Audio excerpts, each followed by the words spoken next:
if marriage is essential to reach exaltation, why did Paul say that it is good for a man not to marry in 1 Corinthians 7, verse 1? Question 28. If marriage is essential to reach exaltation, why did Paul say that it is good for a man not to marry in 1 Corinthians chapter 7, verse 1?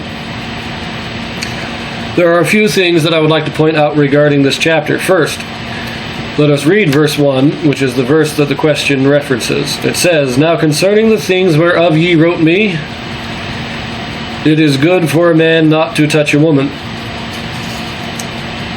First of all, this is not Paul saying this. Paul is reiterating a question that the Corinthian saints had already asked in a letter they had written to him. In his response to this question from the Corinthian saints, there are two things that need to be pointed out. First of all, every time that Paul speaks to the unmarried and tells them that it is better for them to stay as they are, he prefaces this by stating that it is his opinion, it is not a commandment, and is given only by permission. For instance, in verse 6 he says, "I speak this by permission and not commandment. For I would that all men were even as myself, but every man hath his proper gift of God, one after this manner, and another after that. I say, therefore, to the unmarried and widows, it is good for them to abide, even as I, but if they cannot contain, let them marry, for it is better to marry than to burn." So there we have it there. He is speaking by permission. He is saying this. He is not giving a commandment of God, but his own personal opinion.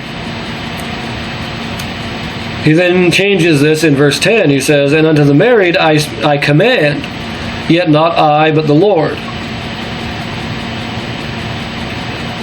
But then again in verse 12 he says, "But to the rest speak I, not the Lord. If any brother hath a wife that believeth not, and she be pleased to dwell with him, let him not put her away." So again, he's giving his personal advice. First, he gives it to the unmarried, and then he gives it to the married.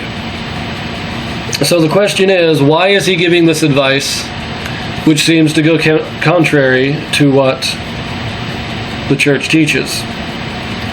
And he explains this in verse 26.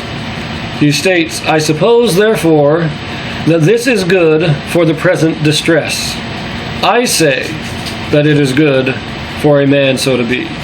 Art thou bound unto a wife? Seek not to be loosed. Art thou loosed from a wife? Seek not a wife." So again, he is giving his own personal opinion. That's what he says. I say that it is good for a man so to be. But why does he say it? For the present distress. We do not know what this distress was, but there seems to have been some circumstance, something going on in the city of Corinth and the surrounding areas, that in response to this, Paul is giving his personal advice that things remain as they are. No divorces, no marriages, just keep things as they are until the present distress has passed. So, in nothing that Paul is saying is there any contradiction with the doctrine that marriage is essential for our exaltation in the celestial kingdom. He is simply giving his personal advice and opinion in response to a particular trial that the Corinthian saints were going through. As we do not know what it was, we do not know why it was given specifically, and because it is so specific to the Corinthian saints at this time, it cannot be applied to all people at all times.